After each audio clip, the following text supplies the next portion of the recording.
अभी करेंगे, journal chapter जब रिवाइज कराऊंगा तब करवाऊंगा, जर्नल से बेस्ड है।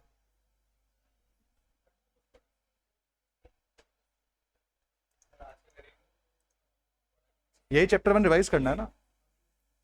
चलो ध्यान दो बेटा।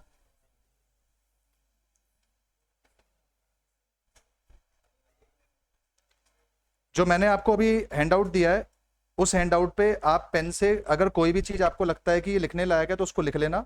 मैं ऐसे आपको हाफ ईयरली से पहले हर चैप्टर के लिए रिवीजन दे दूंगा, तो आपको पेपर से एक दिन पहले इसमें से बस आपको जो है पढ़ना पड़ेगा। ठीक है,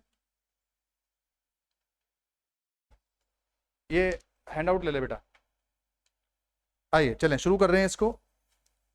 अपने नोट्स निकाल के रखिएगा। मेजरली बस एक चीज का खास ध्यान रखें कि रिवीजन हैंडआउट का हेल्प आपको जो है वो सिर्फ तब मिलेगी जब आपने टॉपिक रिवाइज करके क्वेश्चंस करे। खाली इसको रिवाइज करने से कुछ नहीं होने वाला। ये तो सिर्फ एक एरिया है कि इसको देख के आपको चीजें रिकॉल हो जाएंगी, लेकिन इसको करने के बाद अपने क्वेश्चंस जो हैं वो जरूर करिएगा, नहीं तो प्रॉब्लम हो जाएगी। आइए मैं भी अपने पास एक बार दिखा देता हूँ कि कैसे इसको अपने पास जो करना है। आइए चैप्टर नंबर 1 में कुछ गिने चुने टॉपिक्स हैं जहां से पूरा का पूरा पेपर जो निकल कर आएगा। तो आपको जो मैंने हैंड आउट दिया हुआ है, जरा उस हैंड आउट पे एक बार आ जाइए और फटाफट से हम लोग इस चैप्टर को रिवाइज कर रहे हैं। जो बच्चे इस चैप्टर को पहली बार पढ़ रहे हैं, कीवर्ड्स को जरा अपना मार्क करके रखिएगा। आपको मार्क्स सिर्फ इस बात के मिलेंगे कि आपने कीवर्ड सही लिखे हो। मेन खेल कीवर्ड का। तो सबसे पहला अपने पास जो अकाउंटिंग, अकाउंटिंग की डेफिनेशन में बस 2 कीवर्ड है। अकाउंटिंग एक आर्ट है। आर्ट के साथ वहीं पे कहीं पे कॉपीज में या उसमें नोट पे ही अपने पास लिख लेना। आर्ट का मतलब है बेसिकली कला।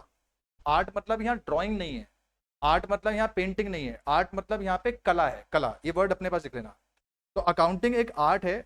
आर्ट ऐसे लिख लेना इसके आगे IMRC और SAIC। हालांकि मैंने इसके नीचे लिखा हुआ है लेकिन आप फिर भी लिख लेना। अकाउंटिंग एक आर्ट है, IMRC और SAIC।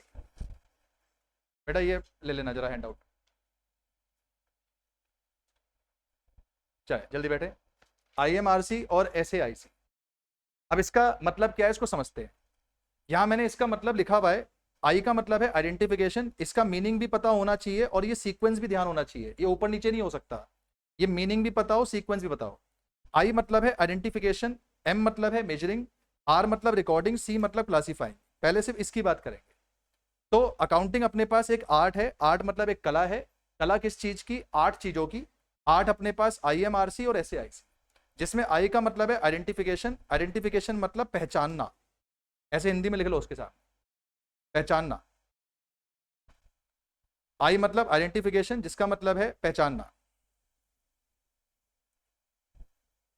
ये बेसिकली इसका मतलब क्या है? पहचानना है कि कौन सी चीज रिकॉर्ड हो सकती है और कौन सी चीज रिकॉर्ड नहीं हो सकती। जो चीज मनी टर्म्स में होगी वो रिकॉर्ड होगी, जो चीज नॉन मनी टर्म्स में होगी वो रिकॉर्ड नहीं होगी। मान लीजिए कोई बिल्डिंग है। अब बिल्डिंग में कितने फ्लोर हैं ये रिकॉर्ड नहीं होगा, पर बिल्डिंग कितने रुपए की है ये रिकॉर्ड होगा।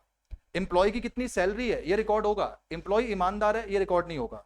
तो सबसे पहले अकाउंटिंग में आइडेंटिफिकेशन होता है फाइनेंशियल डेटा का। पहले आपको ये पहचानना है कौन सी चीज मनी में है जो रिकॉर्ड होगी, कौन सी चीज मनी में नहीं है वो रिकॉर्ड नहीं होगी। अगर कोई चीज मनी में है तो सेकंड स्टेप होता है कितने की है। जैसे आपको पता चल गया कि एम्प्लॉय की सैलरी मनी टर्म्स है, तो आपको पहचानना है कितनी, 40,000, 50,000, 60,000, कितनी। फिर जब आपको पता चल जाए तो आपने रिकॉर्ड करना है। रिकॉर्ड के साथ लिख लो जर्नल। जब भी हम कभी रिकॉर्ड करते हैं, रिकॉर्ड करेंगे जर्नल में। तो कीवर्ड ध्यान रखना है, रिकॉर्ड करेंगे जर्नल में। फिर रिकॉर्ड के बाद करेंगे क्लासीफाई। क्लासीफाई करने का मतलब है लेजर, इसके साथ लिख लो लेजर। तो अकाउंटिंग एक कला है। कला 4 चीजों की है। IMRC आइडेंटिफाई करना, मेजर करना, रिकॉर्ड करना, क्लासीफाई करना। ठीक है, आइडेंटिफाई मतलब पहचानना कौन मनी टर्म्स है कौन नहीं। मेजर मतलब मनी टर्म्स है तो कितना है। रिकॉर्ड मतलब जर्नल में जाके लिख दो, और जब लिख दिया उसकी जर्नल एंट्री की पोस्टिंग कर दो, लेजर बना दो।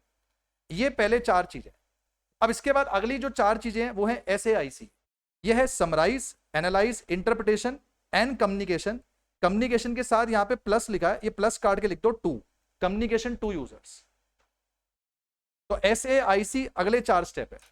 पहले था IMRC, अब है SAIC। समराइज करना, समराइज करने का मतलब है ट्रायल बैलेंस, लिख लो इसके साथ, समराइज करने का मतलब ट्रायल बैलेंस। एनालाइज और इंटरप्रिटेशन का मतलब है प्रॉफिट लॉस कैलकुलेट करना, फाइनेंशियल पोजीशन कैलकुलेट करना। प्रॉफिट लॉस कैलकुलेट करना, फाइनेंशियल पोजीशन कैलकुलेट करना। एनालाइज और इंटरप्रिटेशन का मतलब है प्रॉफिट लॉस निकालना और फाइनेंशियल पोजीशन निकालना। फिर जो भी निकलेगा उसे उठा के कम्युनिकेट कर देना, किसको? यूजर्स को। जो भी निकलेगा, जो भी पता चला मुझे, मेरे बिजनेस के बारे में जो भी पता चला, उसे उठा के मैं यूजर्स को बता दूं। तो अकाउंटिंग की डेफिनेशन में कुछ कमाल के वर्ड्स आ गए, इन वर्ड्स को एक बार फिर से रिकैप करेंगे और डेफिनेशन बन जाएगी। अब देखो मैं डेफिनेशन बोलूंगा। अकाउंटिंग इज एन आर्ट, पहली बात, of identification, measuring, recording, classifying financial data, then summarizing, analyzing, interpretation and communicating the result to users. ये पूरी डेफिनेशन अपने पास बनकर आ गई अकाउंट्स। तो आपको पूरी पूरी डेफिनेशन रट्टा नहीं मारनी, कीवर्ड याद रखना है, और जब आपको कीवर्ड याद होगा उससे अगला स्टेप आपको याद हो जाएगा। अब ये ध्यान रखें, ये बहुत इंपॉर्टेंट है, थ्योरी में पूछता है एमसीक्यू में। ये डेफिनेशन किसने दी है? तो ये डेफिनेशन AICPA ने दी है। AICPA की फुल फॉर्म है American institute of certified public accountant. ये वर्ड ध्यान रखना, American institute of certified public accountant. Paper में इसकी अपने पास जो है फुल फॉर्म भी पूछ लेता है कि AICPA क्या है। तो AICPA अपने आप में अमेरिकन इंस्टीट्यूट है सर्टिफाइड पब्लिक अकाउंटेंट का। ये वर्ल्ड की लार्जेस्ट अकाउंटिंग बॉडी है, ये भी आपको ध्यान होना चाहिए कि ये वर्ल्ड की लार्जेस्ट अकाउंटिंग बॉडी है। तो डेफिनेशन क्या है, डेफिनेशन किसने दी है, और जिसने डेफिनेशन दी है वो क्या है, तीनों बातें पता होनी चाहिए। अकाउंटिंग एक आर्ट है, आर्ट IMRC SAIC का, उन सबका मतलब पता हो। दूसरी बात, ये डेफिनेशन किसने दी? AICPA ने दी। तीसरी बात, AICPA की full form American institute of certified public accountant, ये ध्यान रखना। एंड देन ये वर्ल्ड की लार्जेस्ट अकाउंटिंग बॉडी है, इतना पता होना चाहिए। अब पेपर में इसमें कोई भी MCQ बना के दे देगा, हो सकता है IMRC SAIC जंबल करके दे दे, आपसे बोले कि करेक्ट ऑर्डर में लिखो। हो सकता है बोले कि अकाउंटिंग में डैश डाल दे कि आर्ट के बाद जो है डैश है, तो आपको बताना है कि आर्ट के बाद क्या वर्ड आएगा या आर्ट से पहले क्या वर्ड आएगा, ऐसे। इसके अलावा अब यहीं से दूसरा टॉपिक बनता है। मैंने इस हैंडआउट को इस तरीके से बनाया कि आप जब एक एक टॉपिक पढ़ोगे तो पीछे वाला कनेक्टेड होता जाएगा। अब देखो, हमने ऊपर पढ़ा IMRC और SAIC। अगर मैं पूरे की एक साथ बात करूं तो ये बन जाता है अकाउंटिंग, ये बन जाता है अकाउंटिंग। पर अगर मैं इसमें से सिर्फ IMRC की बात करूं तो ये बन जाता है बुक कीपिंग।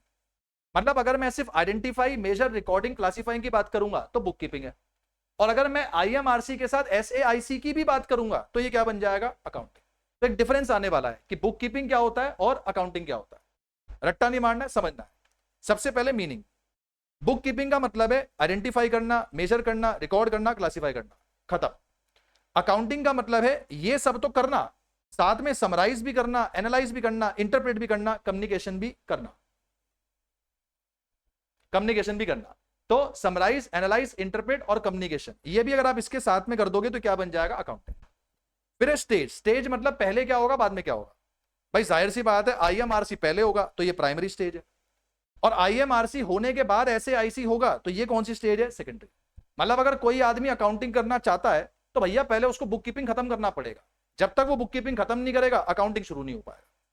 फिर स्कोप, स्कोप देखो यहां सिर्फ IMRC आता है तो इसका स्कोप कम है, नैरो। यहां IMRC के साथ SAIC भी आता है तो इसका स्कोप क्या है? वाइडर। रट्टा नहीं मारना है, समझना है। मीनिंग, इधर IMRC SAIC, यहां पे स्टेज, ये प्राइमरी, ये सेकेंडरी। यहां पे स्कोप, कम बातें होती हैं, यहां बहुत सारी बातें होती हैं तो वाइडर। और पढ़े नेचर। नेचर मतलब है इसमें से एक काम डेली होता है, एक काम कभी कभी होता है। तो बुक कीपिंग डेली होता है, डेली मतलब रूटीन, इसके साथ लिखना चाहें लिख ले, डेली। मतलब आप डेली बेसिस पर बुक कीपिंग करोगे, आप डेली आइडेंटिफाई करोगे, डेली मेजर करोगे, डेली रिकॉर्ड करोगे, डेली क्लासिफाई करोगे, तो बुक कीपिंग का काम डेली होता है। लेकिन अकाउंटिंग का काम डेली नहीं होता। हर कोई आदमी प्रॉफिट लॉस बैठ के रोज नहीं निकालेगा। ये प्रॉफिट लॉस निकालना, फाइनेंशियल पोजीशन निकालना, यूजर्स को बताना, ये रोज नहीं होता। देखो मैं रोज रोज PTM नहीं करूंगा कि आपके टेस्ट में कितने मार्क्स आए कि मैं रोज ही पेरेंट को बताऊं, रोज रोज तो नहीं पॉसिबल। मेरे बिजनेस में कितना प्रॉफिट लॉस हुआ मैं रोज रोज बैठ के नहीं निकालूंगा।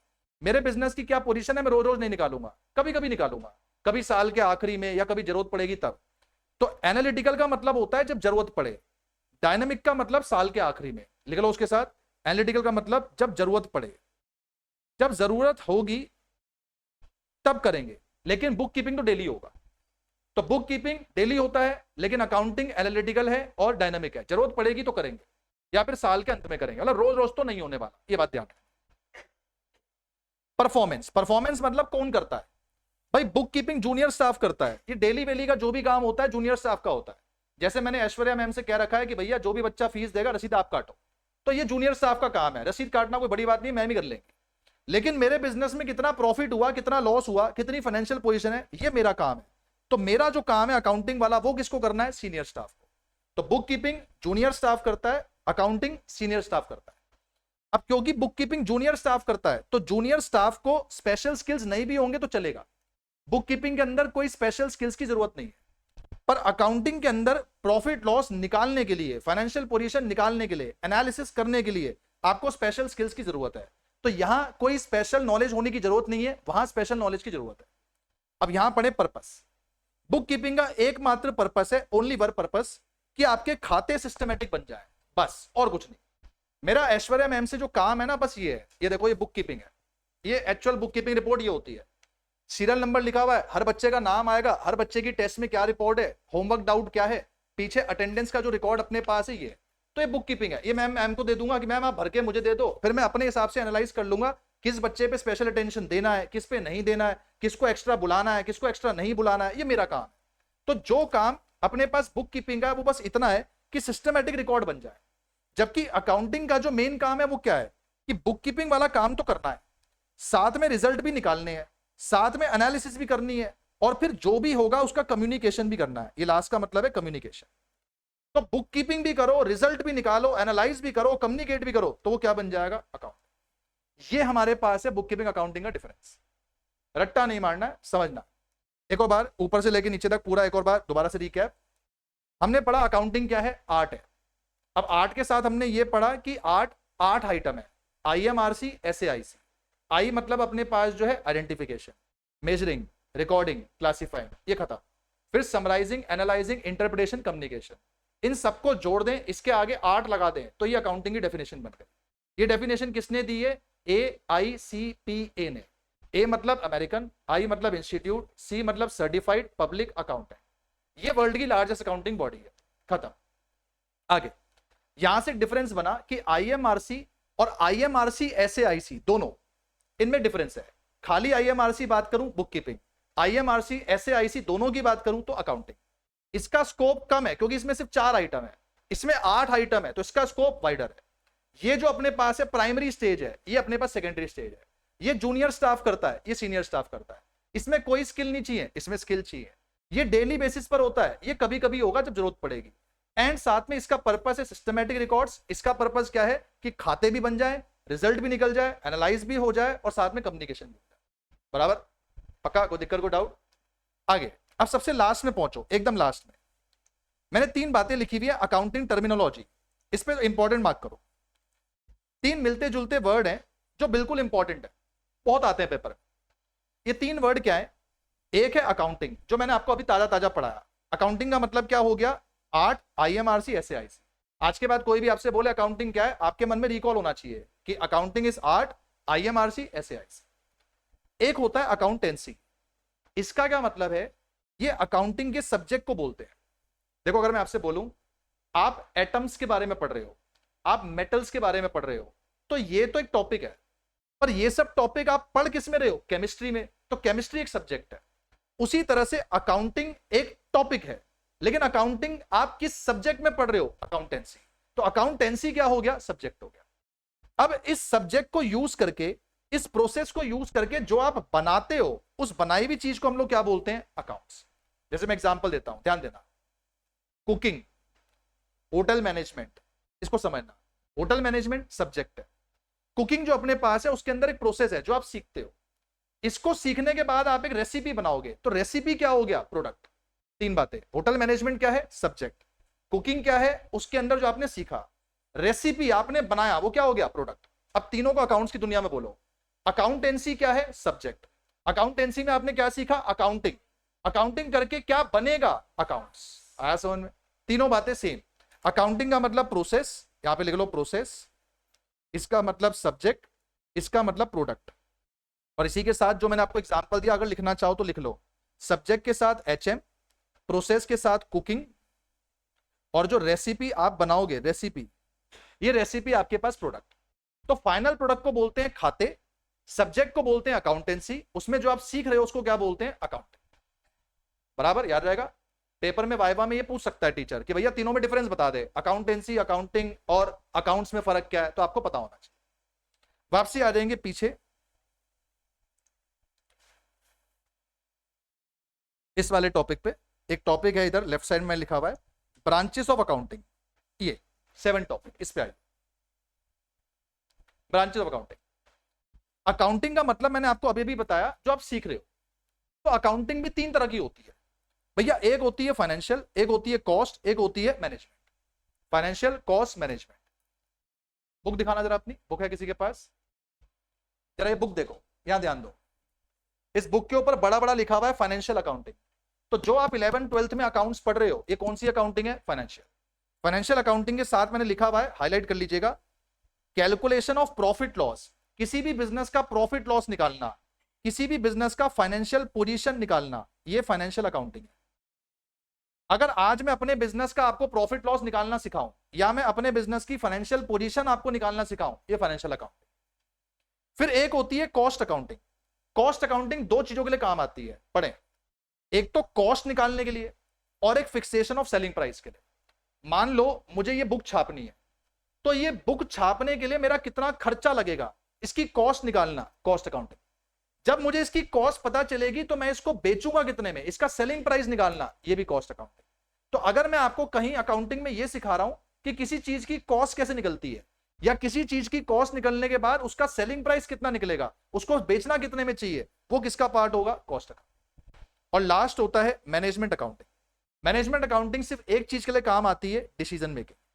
मुझे कोई डिसीजन लेना है, मुझे कोई निर्णय लेना है, मुझे कोई डिसीजन तय करना है अपने पास, उसके लिए अगर मैं कुछ खाते बना रहा हूं तो वो मेरी मैनेजमेंट अकाउंटिंग। एग्जांपल देता हूं, मेरे पे एक ऑफर आया, मैंने ये इंस्टीट्यूट परचेज करा, तो किसी ने मुझे ऑफर दिया कि अंकित जी 7 वाला भी खाली हो रहा है, परचेज करना है क्या? ठीक है भाई। अब मैं ऐसे आंख बंद करके परचेज नहीं कर लूंगा, मैं पहले बैठ के अपना हिसाब बनाऊंगा कि मेरे पे पैसा कितना है, मेरा खर्चा कितना लगेगा, क्या मेरे पास उतने बच्चे आ रहे हैं पढ़ने के लिए, नहीं आ रहे हैं, क्या मैं उतना लागत को निकाल पाऊंगा, नहीं निकाल पाऊंगा। तो ये जो डिसीजन लेना है कि 7 वाला इंस्टीट्यूट परचेज करूं या नहीं करूं, ये कुछ खाते बनाकर मैं डिसाइड करूंगा। उस खाते बनाने की प्रोसेस को क्या बोलते हैं? मैनेजमेंट का। 3 अकाउंटिंग है, प्रॉफिट लॉस को निकालना है या फाइनेंशियल पोजीशन निकालना है तो फाइनेंशियल अकाउंटिंग, कॉस्ट निकालना है, सेलिंग प्राइस निकालना है तो कॉस्ट अकाउंटिंग, और डिसीजन लेने के लिए कुछ बनाना है तो उसको कौन सी अकाउंटिंग बोल देंगे? मैनेजमेंट। बराबर? 5 चीजें हो गई, जरा ध्यान देना। 5 चीजें कैसे? सबसे पहले आपने पढ़ा अकाउंटिंग क्या है, फिर पढ़ लिया बुक कीपिंग क्या है, फिर दोनों का डिफरेंस पढ़ लिया, अकाउंटिंग बुक कीपिंग का डिफरेंस क्या हो गया, फिर आपने एक सिमिलर वर्ड पढ़ा, अकाउंटिंग क्या है, अकाउंटेंसी क्या है, अकाउंट्स क्या है, और एक आपने पढ़ लिया ब्रांचेस क्या है। फटाफट 2 मिनट लेके जरा एक बार क्विकली रिकैप करो जल्दी से, फिर आगे बताता हूं। बहुत इजी है, रट्टा नहीं मारना है, बस लर्न करने की जगह उसको बस समझना है, ताकि जब आपके पेपर में आप उसको लिख पाओ अपनी लैंग्वेज में। 2 minutes, take quick recap.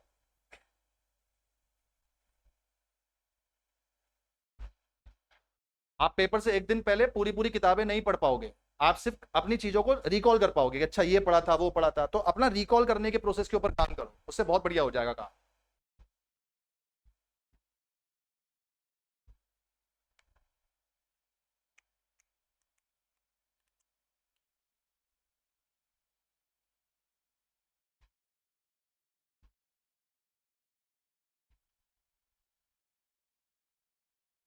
Done.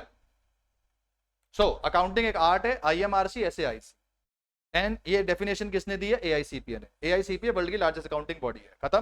Book keeping accounting, उसके बेसिस याद करो, डिफरेंस आपको पता चल जाएगा। एक प्राइमरी है, दूसरा सेकेंडरी है, एक रूटीन है, दूसरा एनालिटिकल है, एक जूनियर स्टाफ करता है, दूसरा सीनियर स्टाफ करता है, एक के लिए स्किल नहीं चाहिए, दूसरे के लिए स्किल चाहिए, एक का स्कोप अपने पास नैरो है, एक का स्कोप अपने पास वाइडर है, एक प्राइमरी स्टेज हो गई, एक सेकेंडरी स्टेज हो गई, एक का सिस्टमेटिक रिकॉर्ड पर्पज है, एक का पर्पज अपने पास है कि खाते भी बन जाए, रिजल्ट भी निकल जाए और कम्युनिकेशन भी हो जाए। फिर 3 चीजें, अकाउंटेंसी सब्जेक्ट, अकाउंटिंग एक आर्ट हो गया जो आपने सीखा, और जो अकाउंट्स है फाइनल प्रोडक्ट जो आप उससे बनाओगे वो आपके अकाउंट्स है।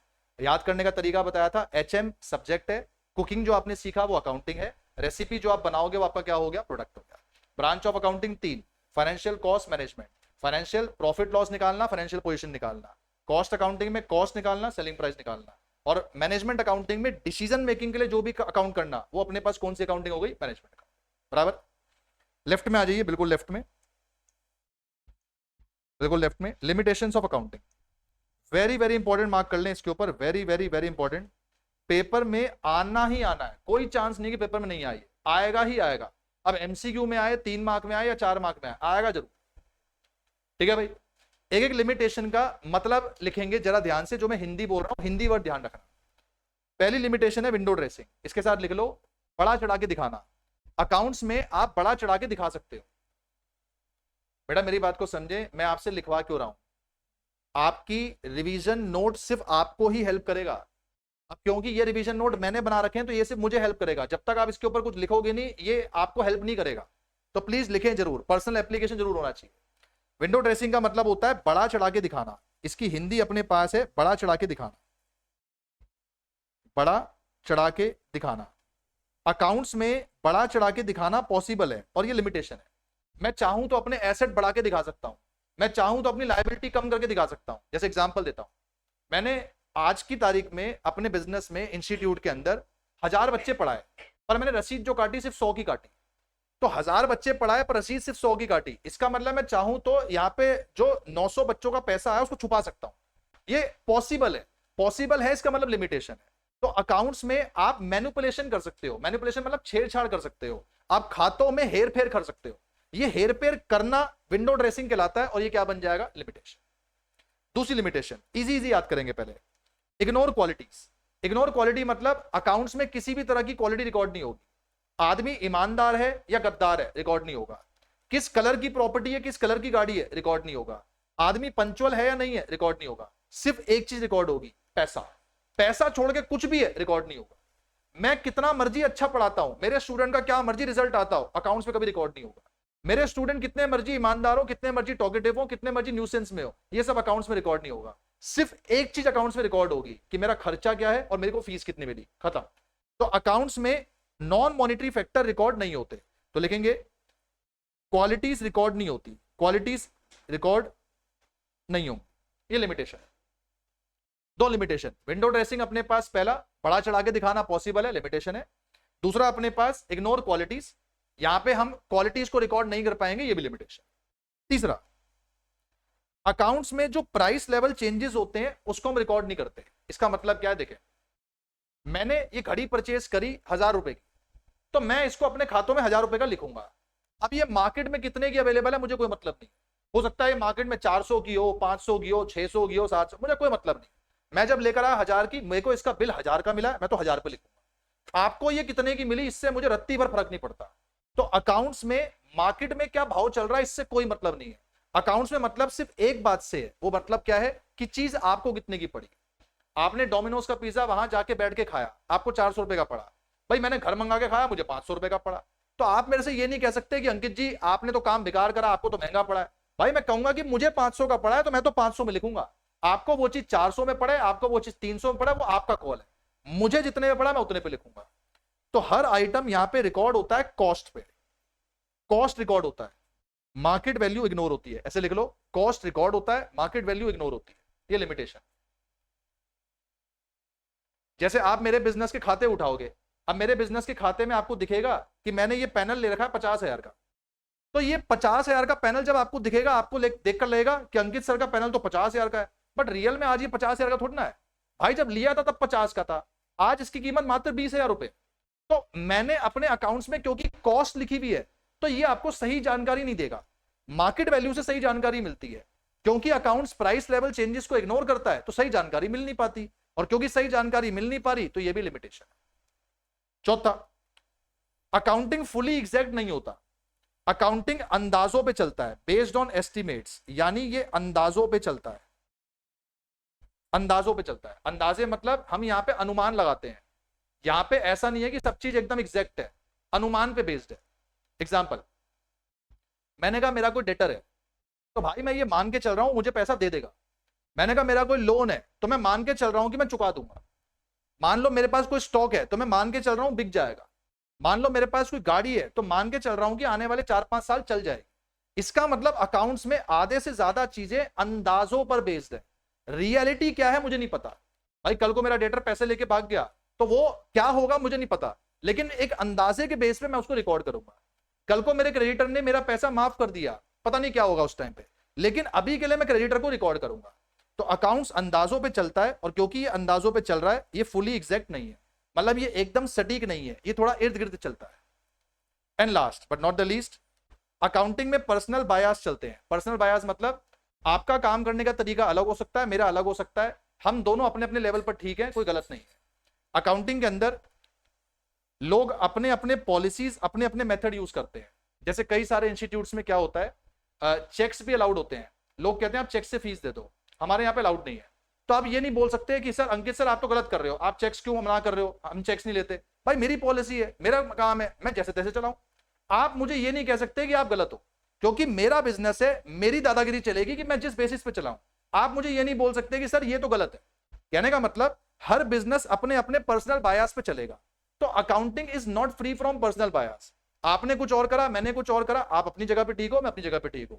अगर हम दोनों को बैठ के ये कहें कि कौन सही कौन गलत, ये पॉसिबल नहीं है। तो 5 लिमिटेशंस है। विंडो ड्रेसिंग बड़ा चढ़ा के दिखा सकते हो, इग्नोर क्वालिटी, क्वालिटी रिकॉर्ड नहीं करता, ignore price level changes, cost record करता है, मार्केट वैल्यू रिकॉर्ड नहीं करता, नॉट फुली एग्जैक्ट मतलब अंदाजों पर बेस्ड है, and last not free from personal bias.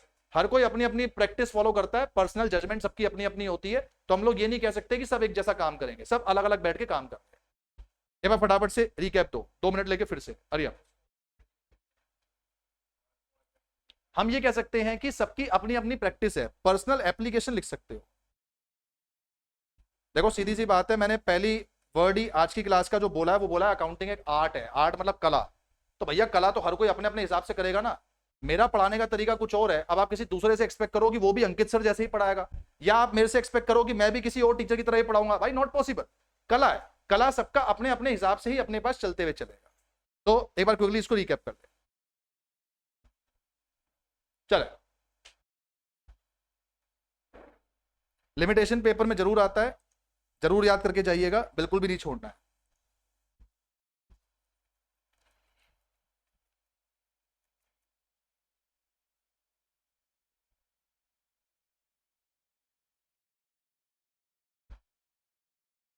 Okay, limitation के साथ ऐसे लिख लो, आपको याद रहेगा पेपर में। विन ऐसे लिख लो, विंडो ड्रेसिंग, फिर आई, आई से मतलब अपने पास ignore quality, ignore price level changes, और एन, एन का मतलब not free from personal bias, not fully exact. ऐसे विन लिख लो, विन से आपको याद रहेगा। ठीक है भाई, पक्का। चलिए और आइए, अब साथ में अगली साइड पे दिया हुआ है अपने पास एडवांटेजेस। जरा आ जाओ एक बार एडवांटेजेस पे। एडवांटेजेस इसके साथ लिख लो, एनी 6 आपने बढ़िया तरीके से लर्न करने। वैसे तो आपको सबका मतलब पता होना चाहिए, पर कोई 6 आपको बढ़िया तरीके से याद होने चाहिए, सटीक तरीके से, बिल्कुल बेहतर तरीके से। अब मैं आपको सब बता रहा हूं, आपको जो 6 आसान लगे उसके साथ स्टार मार्क कर लेना, ताकि आप उसका रट्टा मार लो बढ़िया तरीके से। 6 बढ़िया याद होने चाहिए। सबसे पहला, आइए फर्स्ट पढ़ना शुरू करते हैं, रिप्लेसिस फिजिकल मेमोरी। बेटा खातों का पहला फायदा समझें, अगर मैं सब चीजें लिख लूंगा तो कुछ भी याद करने की जरूरत नहीं है। आपने मेरे से पूछा अंकित सर मेरे पिछले हफ्ते टेस्ट में कितने मार्क आए थे, भाई मुझे ध्यान नहीं है। आपने कहा अंकित सर मैंने पिछले हफ्ते आपको कितनी फीस दी थी, मुझे ध्यान नहीं है। लेकिन अगर मैं सब लिख के रखूंगा तो मुझे याद रहेगा। और तो छोड़ो, अगर आप मेरे से बोल दोगे कि मैंने किस क्लास में क्या टॉपिक पढ़ाया था, तो मुझे वो भी याद रहेगा, क्योंकि मेरे यहाँ हर लेक्चर शूट होता है। तो मैं बस लेक्चर जाके चेक कर लूंगा, भैया ये लेक्चर कितने का हुआ था। आप मेरे से पूछोगे कि उस दिन कितने घंटे की क्लास हुई थी, तो मैं ड्यूरेशन नहीं बता सकता हूँ कि इतने घंटे की क्लास हुई, क्योंकि मेरे यहाँ पे सब चीज की रिकॉर्डिंग हो रही है। जब आप अकाउंट्स में चीजें लिखना शुरू कर देते हो तो आपको जो हर चीज याद करने का बर्डन होता है वो खत्म हो जाता है। अब you no need to remember, अब आपको कुछ याद नहीं करना, तो ये सबसे बड़ा फायदा है। तो यहाँ पे लिख लो अपने पास, ये नो नीड टू रिमेंबर के साथ याद करने की जरूरत नहीं, याद करने की नीड नहीं। सोचो कोई आदमी खाते नहीं बनाएगा, उसको सब याद रखना पड़ेगा, किससे कितना पैसा लेना है, किसको कितना पैसा देना है, सरदर्दी हो जाएगी बहुत ज्यादा। लेकिन अगर आपने सब चीजें लिख के रखी है, मजा आ गया। जैसे मेरे यहाँ पे जितने स्टूडेंट आते हैं सबका रिकॉर्ड है, कितनी क्लास आया है, कितनी फीस आई है, कितनी आनी बाकी है, कितने टेस्ट हुए हैं, कितनी उसके अटेंडेंस, सबका रिकॉर्ड है, एक एक चीज का रिकॉर्ड अपने पास है। तो भैया ये चीज आपने ध्यान रख के चलनी है, सब लिखोगे तो याद करने की जरूरत नहीं। ये पहला। अगर आपको लगता है ये आप पेपर में लिख पाओगे तो इसके साथ स्टार मार्क कर लेना, मतलब ये ईजी है आपके लिए। अगला सेकंड में आपको ये वाला बता रहा हूं, कैलकुलेशन ऑफ प्रॉफिट लॉस। खाते अगर ठीक से बना लोगे तो प्रॉफिट लॉस निकालना बाएं हाथ का खेल है। खाते नहीं बनाए होंगे तो प्रॉफिट लॉस निकालना मुसीबत है। जिस बिजनेस के खाते बने हुए आप उसका प्रॉफिट लॉस चुटकियों में निकाल लोगे, लेकिन जिसके प्रॉफिट लॉस आपने जो है निकालने में समस्या आ रही है, इसका मतलब उसके खाते ही नहीं बना रखे। तो खाते सही बनाने से प्रॉफिट लॉस निकल कर आ जाएगा, ये दूसरा एडवांटेज। इसी से मिलता जुलता तीसरा, अगर खाते सही बना रखे हैं तो फाइनेंशियल पोजीशन भी निकल कर आ जाएगी। ये दो चीजें आपको मुफ्त में मिलती है। देखो अगर आप बैंक से लोन वोन लेने जाओगे तो बैंक भी सबसे पहले कहेगा अपने खाते लेकर आओ। जब तक बैंक आपके खाते चेक नहीं करेगा भैया, तब से उससे पहले आपको वो लोन वोन देगा ही। तो आपके ये तीन फायदे तो सबसे बेस्ट है कि भाई मैं खाते बना लूंगा, कुछ याद रखने की जरूरत नहीं। मैं खाते बना लूंगा, मुझे फाइनेंशियल पोजीशन मिल जाएगी। मैं खाते बना लूंगा, मुझे प्रॉफिट लॉस मिल जाएगा। एक पॉइंट यहां पे नीचे लिख लेना, यहां पे आप, हेल्प्स इन टेकिंग लोन। अगर आपको ये फायदा आसान लगे तो आप इसको भी हाईलाइट कर लेना। मतलब मैं अपनी तरफ से बता रहा हूं कि ये आपको आसान लगना चाहिए। अगर आपने अपने खाते ठीक तरीके से बनाए हैं तो बेटा लोन आपको लोग बुला बुला के देंगे, क्योंकि आपको परखना आसान है।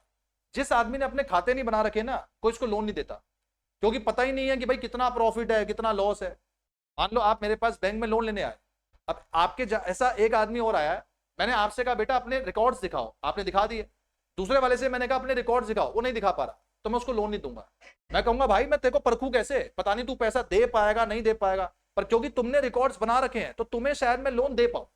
तो लोन लेने में आपको हेल्प मिलेगी अगर आपने रिकॉर्ड ठीक तरीके से बनाए हैं तो। These are 4 benefits. पांचवा, सेल परचेज ऑफ बिजनेस। जिस बिजनेस के खाते आपने बना रखे हैं उसको बेचना आसान है, और किसी और बिजनेस ने खाते बना रखे हैं तो उसको खरीदना आसान है। जैसे एग्जांपल से समझे, मार्क जुकरबर्ग ने व्हाट्सएप को खरीद लिया, तो ऐसे ही हवा में थोड़ा खरीद लिया होगा। भाई ये अच्छा खासा बिजनेस चला रहा है अपना फेसबुक, इसका मेटा का अपना बिजनेस है, बढ़िया बिजनेस। इसने ब्रायन एक्टन से जाके पूछा भैया व्हाट्सएप मुझे बेचेगा, तो इसने पहले व्हाट्सएप के रिकॉर्ड्स को पढ़ा होगा कि अच्छा भैया इनका इतना प्रॉफिट हो रहा है, तब खरीदा उसको। जैसे अभी हाल ही में इलॉन मस्क ने ट्विटर को खरीद लिया, जैसे वॉलमार्ट ने फ्लिपकार्ट को खरीद लिया। तो कोई भी बिजनेस किसी को खरीदता है तो हवा में थोड़ा ना खरीद लेगा, खरीदने से पहले उसके खाते पड़ेगा। तो जिस बिजनेस के खाते बने हुए हैं उसको खरीदना या बेचना आसान हो जाता है। तो it helps in cell purchase of business. ये अकाउंट्स के अपने पास फायदा। अब कुछ मैं एड ऑन लिख रहा हूं जो मेरे हिसाब से आपको थोड़े समझने में दिक्कत लगेगी, पर अगर आपको वो आसान लगे आप कर सकते हो। जैसे सबसे पहला, सेटलमेंट ऑफ टैक्स लायबिलिटी। अगर आप अपने अकाउंटिंग रिकॉर्ड ठीक तरीके से बनाओगे तो आप अपनी जो टैक्स लायबिलिटी है वो आसानी से पे कर पाओगे। कल को सरकार आपसे कुछ भी मनगढ़ंत टैक्स ना मांग ले तो आपके पास रिकॉर्ड ठीक से बने होने चाहिए। जैसे फॉर एग्जांपल, हर साल 31 जुलाई से पहले हमें टैक्स भरना होता है। अब सरकार ने मेरे से कहा अंकित जी आपका इस बार 2 लाख का टैक्स बनता है, तो अगर मैंने अपने रिकॉर्ड्स बनाए होंगे तो मैं उनको डिफेंड कर सकता हूं। मैं बोल सकता हूं भैया 2 लाख का टैक्स किस बात से, मैं अपनी तरफ से चेक करूंगा कि मेरा टैक्स कितना है अपने पास, उसके हिसाब से मैं एंट्री पास करूंगा। तो फंडामेंटल क्या है कि टैक्स लायबिलिटी आपको सेटल करने में आसानी हो जाएगी अगर आपने अपने पास जो है इसको ठीक तरीके से बनाया हुआ है तो, और अगर आपने इसको ठीक से नहीं बनाया तो नहीं होगा। दूसरा, एविडेंस इन कोर्ट। कोर्ट में कोई झगड़ा फसाद चल रहा है तो आपके अकाउंटिंग रिकॉर्ड जो आपने बनाए हुए हैं वो अकाउंटिंग रिकॉर्ड आपके कोर्ट में हेल्प की तरह, एविडेंस की तरह लिए जाते हैं। इसके साथ लिख लो, कोर्ट में एज अ सबूत, as a evidence acceptable in court, as a evidence acceptable in court, as a evidence acceptable in court. बेटा बाहर कोई आया, जरा एक बार चेक करो प्लीज। आगे, अगर आपने अपने खाते ठीक तरीके से बनाए हैं तो आप अपने एसेट्स को बचा पाओगे। कल को कोई उठ के ये ना बोल दे कि ये एसेट आपका नहीं, ये तो मेरा है। तो भाई साहब आप अपना जो एसेट है वो दुनिया से बचा पाओगे अगर आपने खाते ठीक से बनाया। जैसे कल को आप में से कोई भी उठ के बोल दे कि अंकित सर ये पैनल आपका नहीं, ये तो मेरा है, मैं कहूंगा भाई तुम्हारा कहां से हो गया, मेरे नाम पे इसका बिल है। तो मैंने इसके रिकॉर्ड्स बना रखे हैं तो मैं इसको सेफगार्ड कर पाऊंगा, मैंने इसके रिकॉर्ड ही नहीं बना रखे, मैं सेफगार्ड नहीं कर पाऊंगा। Then last, settlement of dispute. कोई भी झगड़े फसाद हो रहे हैं, झगड़े फसाद का मतलब कॉन्फ्लिक्ट्स, उन झगड़े फसादों को निपटाने के लिए भी अकाउंटिंग रिकॉर्ड काम आते हैं। तो आपके जो भी डिस्प्यूट हो रहे हैं, कॉन्फ्लिक्ट्स हो रहे हैं, आप उनको निपटाने के लिए अकाउंटिंग रिकॉर्ड्स की मदद ले सकते हैं। जैसे आपने मेरे से कहा कि अंकित सर हमने पिछले महीने 200 रुपए ज्यादा दे दिए फीस में, तो मैं इसको आपके कॉन्फ्लिक्ट को निपटा सकता हूं अकाउंटिंग रिकॉर्ड देख के। मैं अपने अकाउंटिंग रिकॉर्ड देखूंगा, कैमरे की रिकॉर्डिंग देखूंगा, उसमें मुझे पता चल जाएगा। अगर आपने मुझे पेटीएम वेटीएम करा होगा तो उसमें मुझे मेरे बैंक स्टेटमेंट से पता चल जाएगा। मतलब हर चीज को देखा जा सकता है, परखा जा सकता है और पकड़ा जा सकता है अगर आपने अपने खाते ठीक से बनाए हैं तो। अब इनमें से देख लो आपको कौन से 6 अच्छे से लिखने आते हैं। जो 6 लिखने आते हैं बढ़िया तरीके से उसके आगे स्टार लगा लो, बाकी आपको बस पता होना चाहिए, गलती से पेपर में आ जाए तो आप लिख पाओ। ओके, और आइए point number 5, again mark it as very very very important, paper में आना ही आना है, इस पे तो EQ लगा लो आप। क्वालिटेटिव कैरेक्टरिस्टिक्स ऑफ अकाउंटिंग, एक अच्छे अकाउंट्स की क्या विशेषताएं हैं, इसके साथ लिख लो। अच्छे अकाउंट्स कैसे होते हैं, अगर कोई आपसे बोले अच्छे अकाउंट्स मतलब क्या, तो यहां पे लिख लो अच्छे अकाउंट्स कैसे होंगे। अच्छे अकाउंट्स के 4 गुण हैं, 4 फीचर्स हैं। मान लो मैंने अपने बिजनेस में खाते बना रखे हैं, आप मेरे खाते पढ़ के उनको अच्छा या बुरा कैसे बोलोगे? तो खाते अच्छे या बुरे इन 4 फीचर पर बेस्ड है। पढ़ो, सबसे पहला, आपके खाते हमेशा अंडरस्टैंडेबल होने चाहिए, मतलब आपके खाते ऐसे होने चाहिए कि किसी लेमैन आदमी के भी समझ में आ जाए। जैसे मान लो आपने मेरे खाते उठाए और मैंने उसके अंदर ना अनाप शनाप भाषा यूज कर रही है, मैं उसके अंदर वर्ड यूज कर रहा हूं टेरिफ, मैं उसके अंदर वर्ड यूज कर रहा हूं सोफेस्टिकेट, भाई ये तो आम आदमी के समझ में नहीं आएगा क्या चीज है। मैं उसके अंदर वर्ड यूज कर रहा हूं इक्विटी, मैं उसके अंदर वर्ड यूज कर रहा हूं अपने पास रिटेन्ड अर्निंग्स, किसी का समझ में ही नहीं आएगा। लेकिन अगर मैं आम वर्ड यूज करूं, लेमैन टर्म यूज करूं, एसेट्स, जिनको एसेट नहीं भी समझ में आता, मैं साथ में ब्रैकेट में लिख दूं जमा पूंजी, मतलब मैं अपनी चीज को किस रूप में बनाऊं कि वो सबके समझ में आ जाए। अगर आपके अकाउंट सबके समझ में आ रहे हैं तो मतलब वो अच्छे अकाउंट्स हैं। ब्रैकेट में ऐसे लिख लो, it should be understandable by all even by layman. Even by layman मतलब जो आदमी बिल्कुल अनपढ़ है उसके भी खाते अगर पढ़ के समझ में आ जाए, उसके भी खाते देखकर उसको एक अंदाजा लग जाए कि भैया आपने क्या लिखा है, तो मतलब आपने सब कुछ सही लिखा है। Layman, LAYMAN, layman. तो अच्छे अकाउंट्स की पहला फीचर ये है कि ये अंडरस्टैंडेबल बाय ऑल होना चाहिए, ये सबके समझ में आ जाए। सेकंड, अच्छे अकाउंट्स का दूसरा फीचर ये है कि ये कंपेरेबल होना चाहिए। कंपेरेबल का मतलब आप खातों को देखकर किसी दूसरे से इसको कंपेयर कर सको। जैसे मैं रिलायंस के खाते देखकर उसे टाटा से कंपेयर कर सकता हूं, या मैं टाटा के खाते देखकर किसी और से कंपेयर कर सकता हूं। आप मेरा रिजल्ट देखकर किसी और टीचर से कंपेयर कर सकते हो। तो मैं कह सकता हूं कि मेरे अकाउंट्स में ये खामी है, ये अपने पास ये फीचर है कि भैया काबिलियत है कि हम उसके बेस पे किसी को भी कंपेयर कर सकते हैं। तो अंडरस्टैंडेबल मतलब समझ में सबके आए, कंपेरेबल मतलब कि कंपैरिजन खुद के साथ भी हो सके, दूसरों के साथ भी हो सके। ये लिख लेना, कंपैरिजन खुद के साथ भी हो सके, सेल्फ के साथ भी और दूसरों के साथ। तीसरा, आपके जो खाते हैं वो रिलायबल होने चाहिए। रिलायबल का मतलब होता है ट्रस्टवर्दी, इसके साथ लिख लो भरोसेमंद। आपने अकाउंट्स में जो कुछ भी लिखा हो सच लिखा हो, लिख लेना सच लिखा हो, सच लिखा हो, कुछ भी झूठ नहीं लिखा होना चाहिए, कुछ भी नहीं। अगर आप अकाउंट्स में कुछ भी रिकॉर्ड कर रहे हो, एक एक चीज का बिल होना चाहिए भाई, एक एक चीज का। अगर मैं आज अपनी क्लास में लिख रहा हूं कि मेरा फोटोकॉपी के ऊपर 20,000 का खर्चा हुआ है, तो भैया उसका बिल होना चाहिए मेरे पास। अगर आज मैं अपने खातों में लिख रहा हूं कि मेरे पास अपने पास लेट्स से कोई खर्चा हुआ है बिजली के बिल का, तो भैया मेरे पास उसका बिल होना चाहिए। तो अकाउंट्स में कुछ भी झूठ मत लिख देना, सब चीज सच होनी चाहिए। Facts, figures must be trustworthy. Trustworthy मतलब सच होना चाहिए। ब्रैकेट में लिख लो सबका बिल होना चाहिए, सबका बिल होना चाहिए, सबका बिल होना चाहिए।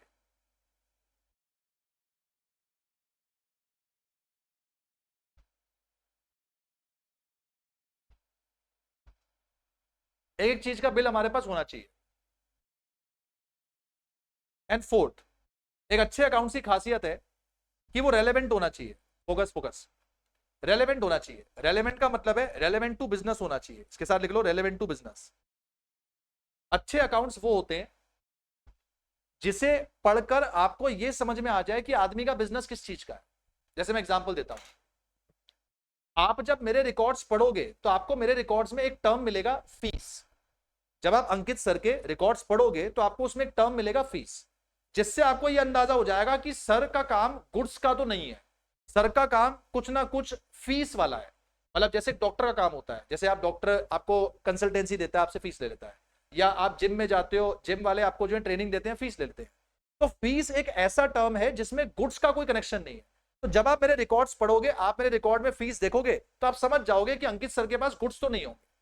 अब सोचो, अगर अंकित सर के पास गुड्स नहीं होंगे तो अंकित सर के पास स्टॉक भी नहीं होगा। दिमाग से सोचो, अगर गुड्स नहीं है तो स्टॉक भी नहीं है, स्टॉक नहीं है तो ओपनिंग स्टॉक भी नहीं है, क्लोजिंग स्टॉक भी नहीं है। जब स्टॉक नहीं होगा तो परचेज सेल भी नहीं होगा, क्योंकि परचेज सेल का मतलब ही क्या होता है कि भैया परचेज जो हम गुड्स खरीद रहे हैं, सेल मतलब जो गुड्स बेच रहे हैं। अभी हाल ही में आपने पढ़ा था परचेज बुक सेल बुक, तो जब मेरे पे स्टॉक ही नहीं होगा मैं परचेज बुक सेल बुक भी नहीं बनाऊंगा। यानी एक आदमी के खाते पढ़कर आप अगर उसमें से बिजनेस का अंदाजा लगा पा रहे हो तो इसका मतलब कि उसके खाते ठीक बनेंगे। जैसे मैं रिलायंस के जब खाते उठाता हूं तो रिलायंस के खातों में मल्टीपल सेक्टर्स होते हैं कि भैया रिलायंस फ्रेश से कितना काम हुआ, रिलायंस ट्रेंड से कितना काम हुआ, रिलायंस डिजिटल से कितना काम हुआ, मुझे पता चल जाएगा। जैसे रिलायंस के खातों में लिखा होगा सेल ऑफ पेट्रोल, पेट्रोल कितना बेचा तो वो पेट्रोकेमिकल का बिजनेस हो गया। वहां पे रिलायंस में लिखा होगा सेल ऑफ इलेक्ट्रॉनिक इक्विपमेंट्स, तो वो इलेक्ट्रॉनिक इक्विपमेंट का बिजनेस हो गया। वहां पे रिलायंस में अपने पास जो लिखा होगा, बेटा गेट बंद करियो, बंद कर दे, बंद कर दे, हाँ बंद कर दे। जब अपने पास रिलायंस में लिखा होगा कि ट्रेंड्स का बिजनेस, तो ट्रेंड मतलब गारमेंट्स का कितना बिजनेस है। तो एक आदमी के खाते पढ़कर अगर आपको ये अंदाजा लग रहा है कि उस बिजनेस का क्या क्या इंपॉर्टेंट एस्पेक्ट है, तो मतलब वो उसके अकाउंट सही बनेगा। चार बातें सबके समझ में आ जाए, सबसे कंपेयर हो जाए, सच लिखा हो और अकाउंट्स पढ़ के बिजनेस के बारे में पता चल जाए। चार बातें सबके समझ में आ जाए, सबके अपने पास जो कंपैरिजन में आ जाए, जो भी लिखा हो सच लिखा हो, और साइड बाय साइड आपका बिजनेस का बारे में मुझे पता चल जाए आपके खाते पढ़कर। जैसे आप मेरे यहाँ पे आके मेरा बिल चेक करोगे तो मेरे बिल में लिखा होगा student name, subject, amount, fees और डेट, तो आपको एक अंदाजा लग जाएगा देखकर कि भैया सर का काम पढ़ाने का होगा। तो अकाउंटिंग रिकॉर्ड्स पढ़कर बिजनेस का आइडिया लगना चाहिए। इस पे वेरी इंपॉर्टेंट मार्क कर लेना, ये पेपर में जरूर आता है भाई, इस पे वेरी इंपॉर्टेंट। चलो और आगे नेक्स्ट अकाउंटिंग प्रोसेस, ये ऑलरेडी आपने पढ़ लिया, इसके साथ लिख लो IMRC SAIC, ये ऑलरेडी आपने पढ़ लिया IMRC SAIC पढ़े ऐसे। इसके बाद नंबरिंग कर लो I1 M2 R अपने पास रिकॉर्डिंग, इसका मतलब जर्नल में करते हैं, मैंने बताया था। 4 क्लासिफाइंग, इसका मतलब लेजर में। 5 समराइजिंग, इसका मतलब ट्रायल बैलेंस। अब ये ध्यान देना 6th और 7th पॉइंट साथ में होता है, एनालाइज एंड इंटरप्रिटेशन, ये हमेशा साथ में चलता है। जैसे आप एनालाइज करोगे वैसे इंटरप्रेट करोगे, तो ये हमेशा साथ में चलेगा। और इसके बाद 8वां पॉइंट कम्युनिकेशन। तो अकाउंट्स की जो प्रोसेस है आइडेंटिफाई से शुरू होगी, measure, recording, classifying, summarizing, analyzing, interpretation, communication. इसके बाद आ जाओ राइट साइड में, इस चैप्टर का आखिरी टॉपिक जो अपने पास है उस पर आ जाओ।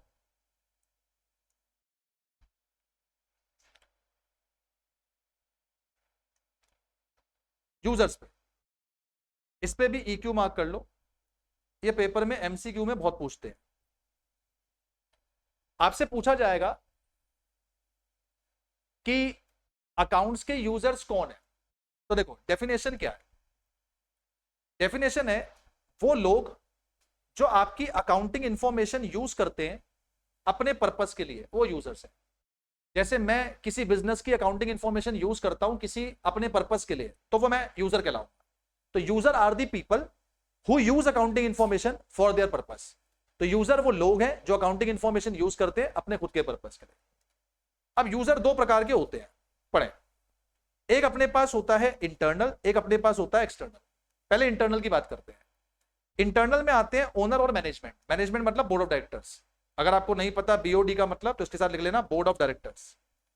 बोर्ड ऑफ डायरेक्टर्स मतलब जो किसी भी कंपनी के डिसीजन लेते हैं, ये डिसीजन लेने वाली अथॉरिटी होती है। जैसे आपके स्कूल में अगर कोई भी डिसीजन किसी को लेना है तो वो बोर्ड ऑफ डायरेक्टर लेंगे। तो ओनर्स और मैनेजमेंट इंटरनल यूजर है, क्योंकि ये कंपनी के अंदर के लोग हैं। ओनर अकाउंटिंग इंफॉर्मेशन क्यों पड़ेगा? 3 चीजों के लिए, ग्रोथ, प्रॉफिट, सर्वाइवल। इसके साथ लिख लो GPS, growth, profit, survival. Owner का काम क्या देखना? ओनर का काम है बिजनेस ग्रो कर रहा है नहीं कर रहा है। ओनर का काम है बिजनेस प्रॉफिटेबल हो रहा है नहीं हो रहा है। ओनर का काम है कि क्या बिजनेस सर्वाइव कर रहा है नहीं कर रहा है। तो GPS को चेक करना। मैनेजमेंट का एक ही काम है, डिसीजन मेकिंग। मैनेजमेंट को अनेक अनेक डिसीजन लेने हैं, तो वो आपके खाते पड़ेगा डिसीजन लेने के लिए, बस। अब इधर एक्सटर्नल यूजर्स। एक्सटर्नल यूजर वो हैं जो कंपनी से बाहर के लोग हैं, एंटिटी से बाहर के लोग। बाहर के लोगों में सबसे पहले कौन आ गया? गवर्नमेंट। गवर्नमेंट आपके खाते पढ़कर ये चेक करेगी कि आप टैक्स टाइमली पे कर रहे हो या नहीं, या लॉ ठीक से फॉलो कर रहे हो या नहीं। टैक्स टाइमली पे कर रहे हो या नहीं, या लॉ ठीक से फॉलो कर रहे हो नहीं। कंप्लायंस का मतलब होता है फॉलो करना। अगर आपको टफ लगे ऐसे लिख लो, फॉलो करना। आप कानून ठीक से फॉलो कर रहे हो या नहीं, टैक्स की पेमेंट ठीक से कर रहे हो या नहीं। बैंक और क्रेडिटर, इनका काम है क्रेडिट वर्दीनेस को चेक करना। क्रेडिट वर्दीनेस का मतलब होता है रीपेइंग कैपेसिटी। इसके साथ लिख लो रीपेइंग कैपेसिटी। क्रेडिट वर्दीनेस का मतलब रीपेइंग कैपेसिटी। बैंक और क्रेडिटर ये चेक करेंगे कि आपकी पे करने की क्षमता कितनी है, तभी तो आपको लोन देंगे। इसके बाद है एम्प्लॉइज। एम्प्लॉइज का काम होता है आपकी अकाउंटिंग इंफॉर्मेशन पढ़ के ये चेक करना कि जो उनको सैलरी वेजेस मिल रही है वो ठीक मिल रही है नहीं मिल रही। जैसे रिलायंस का एम्प्लॉय ये चेक करेगा कि टाटा वाटा को कितनी सैलरी मिल रही है, बिरला को कितनी सैलरी मिल रही है, तो उसके हिसाब से वो कंपेयर करेगा। तो रिलायंस का एम्प्लॉय का काम है रिटर्न और रिवॉर्ड चेक करना, मतलब सैलरी वेजेस चेक करना कि सैलरी वेजेस जो हमें मिल रही है वो ठीक मिल रही है नहीं मिल रही। इन्वेस्टर्स, इन्वेस्टर वो लोग हैं जिन्होंने आपकी कंपनी में पैसा लगाया, ये आपकी प्रॉफिटेबिलिटी और ग्रोथ में इंटरेस्टेड है। ये चेक करेंगे कि आप कितना प्रॉफिट कमा रहे हो, कितना ग्रोथ कर रहे हो। सोसाइटी, सोसाइटी का मतलब है कंज्यूमर हो गया, एनजीओ हो गया, इसके साथ लिख लो कंज्यूमर एनजीओस, ये सब इसमें आता है सोसाइटी। सोसाइटी का काम है ये चेक करना कि तुम कुछ गड़बड़ घोटाले तो नहीं कर रहे, तुम कुछ समाज में कचरा बचरा तो नहीं फैला रहे, तुम कुछ ऐसी मेल प्रैक्टिसेस तो नहीं कर रहे जिससे सबका नुकसान हो जाएगा। तो सोसाइटी का ये काम है। जैसे इसका एग्जांपल, सोसाइटी ये देखेगी कि तुम प्लास्टिक कितना यूज कर रहे हो, सोसाइटी ये देखेगी तुम रोजगार कितने लोगों को दे रहे हो, सोसाइटी ये देखेगी कि तुम दान धर्म में कितना पैसा खर्च कर रहे हो। ये सोसाइटी का काम है। And last, potential investors. Potential investor मतलब वो लोग जो पैसा लगाने के बारे में सोच रहे हैं, लगाया नहीं है, लगा दिया होता तो इन्वेस्टर, लगाने के बारे में सोच रहे हैं तो पोटेंशियल इन्वेस्टर। इनका काम है रिस्क और रिटर्न। ये देखेंगे हमें कितना रिस्क या कितना रिटर्न मिलेगा आपकी कंपनी में पैसा लगा के। मान लीजिए आपकी कंपनी में रिस्क ज्यादा है तो रिटर्न भी ज्यादा होगा, और आपकी कंपनी में रिस्क कम है तो रिटर्न भी क्या होगा, कम होगा। इसमें 3 को सर्कल कर लें जो पेपर में बहुत आते हैं, बैंक, एम्प्लॉइज और मैनेजमेंट। ये 3 पेपर में बहुत आते हैं, बैंक, एम्प्लॉइज, मैनेजमेंट। ये पेपर में बार बार आता है, तो ये तो आपको रट्टा पड़ा होना चाहिए बिल्कुल। ठीक है, इसके नीचे आ जाओ। एक टर्म है सिंगल एंट्री सिस्टम। इसका मतलब क्या है? सिंगल एंट्री सिस्टम का मतलब जो छोटे छोटे व्यापारी होते हैं जो सारा काम खुद मैनेज करते हैं, वो डबल एंट्री सिस्टम पे काम नहीं करते, क्योंकि वो सारा काम खुद संभाल रहे हैं, तो उनके पास इतना वक्त ही नहीं है कि वो सब चीज बैठ के करे। जैसे आप बाहर किसी जनरल स्टोर की दुकान पे चले जाओ, वो बेचारा सुबह खुद ही दुकान खोल रहा है, खुद ही दुकान बढ़ा रहा है, अंदर सामान भी आपको खुद ही दे रहा है और हिसाब भी खुद लिख रहा है, उसके पास इतना सब काम है तो वो सब कुछ नहीं कर पाएगा। तो सिंगल एंट्री सिस्टम मतलब जब हम मेन चीजें रिकॉर्ड कर लेते हैं। जैसे मेरे यहाँ पे तो फिर भी क्या है कि मैंने ऐश्वर्या मैम को काम पे लगा रखा है, या मेरा पीछे बैकएंड पे बहुत सारा स्टाफ बैठा हुआ है, तो मुझे चिंता नहीं है। मेरा जो काम अपने पास है, पीछे डबल एंट्री सिस्टम पे बनाने वाले लोग हैं। सो जो सारा काम मैं कर रहा होता, मैं यहाँ पे आके साफ सफाई भी कर रहा हूँ, पढ़ा भी रहा हूँ, फीस रसीद भी मैं ही काट रहा हूँ, तो भैया मैं सब कुछ नहीं कर पाऊंगा। तो जितने भी छोटे व्यापारी होते हैं, जो स्मॉल ट्रेडर्स होते हैं, ये वर्ड ध्यान रखना, small traders, very important word, small traders. ये लोग सारा का सारा काम खुद मैनेज करते हैं, तो ये जिस बेसिस पे अकाउंटिंग करते हैं उसको बोलते हैं सिंगल एंट्री सिस्टम। क्योंकि ये सब काम खुद मैनेज कर रहे हैं तो ये डबल एंट्री सिस्टम फॉलो नहीं कर पाएंगे, ये सिंगल एंट्री सिस्टम पे काम करेंगे। And last, function, role, objectives of accounting. इन तीनों में से कुछ भी पूछे, तीनों का मतलब एक है। 4 चीजें हैं, 4, ध्यान देना, चारों के चारों एडवांटेज वाले। पहला, सिस्टमेटिक रिकॉर्ड बनाना, प्रॉफिट निकालना, फाइनेंशियल पोजीशन निकालना और एसेट बचाना। 4 बातें, सिस्टमेटिक रिकॉर्ड बनाना, प्रॉफिट निकालना, फाइनेंशियल पोजीशन निकालना, एसेट बचाना। रिकॉर्ड बनाना, फाइनेंशियल पोजीशन निकालना, प्रॉफिट निकालना, एसेट बचाना, खत्म। चाहे रोल आए, चाहे ऑब्जेक्टिव आए, चाहे फंक्शन आए, तीनों में लिखना है। ये है हमारा चैप्टर नंबर 1 कंप्लीट। चैप्टर 1 की रिवीजन पूरी जो इस तरीके से आपने करनी है। अब हम लोगों ने रिवीजन तो करी है, लेकिन अब अपने क्वेश्चंस कहां से करने, जरा वो मार्क कर लो, क्योंकि मेन खेल सारा क्वेश्चंस का ही है। अपनी कॉपी में, बुक में जरा एक पेज मार्क कर लो, ये क्वेश्चंस आपने करने हैं। और जरूर करना भाई, डाउट वाउट लेकर आना, तभी मजा है, नहीं तो मजा नहीं आने वाला। ये देखें, हर चैप्टर खत्म होने के बाद सबसे पहले एमसीक्यू दे रखे हैं, आपने हर एमसीक्यू पढ़ना है। हर चैप्टर खत्म होने के बाद एमसीक्यू है, पेज नंबर है 1.16, मार्क करो। आप किसी भी ऑथर की बुक से पढ़ रहे हो, हर चैप्टर खत्म होने के बाद एमसीक्यू है, तो एमसीक्यू आपने सारे करने हैं। इन एमसीक्यू के आंसर पीछे आपको दे रखे हैं, पहले खुद कर लेना, और फिर करने के बाद जो नहीं समझ में आ रहा हो मेरे से नेक्स्ट क्लास में वो पूछना। ऐसे ही मैं अगली क्लास में आपको चैप्टर 3 रिवाइज करवाऊंगा परसों, इसी तरीके से हैंडआउट से। इसको अपने पास कहीं पे कॉपी में जो है वो सेव कर लेना। हाफ ईयरली तक हम लोग इसी तरह से रिवीजन करें, दैट्स ऑल। बाकी परसों करेंगे। परसों आपकी 4 बजे क्लास है, परसों 4 o'clock। 15 अगस्त छुट्टी नहीं है, 4 बजे क्लास है, शाम में छुट्टी नहीं है, परसों 4 बजे क्लास है, परसों 4 o'clock।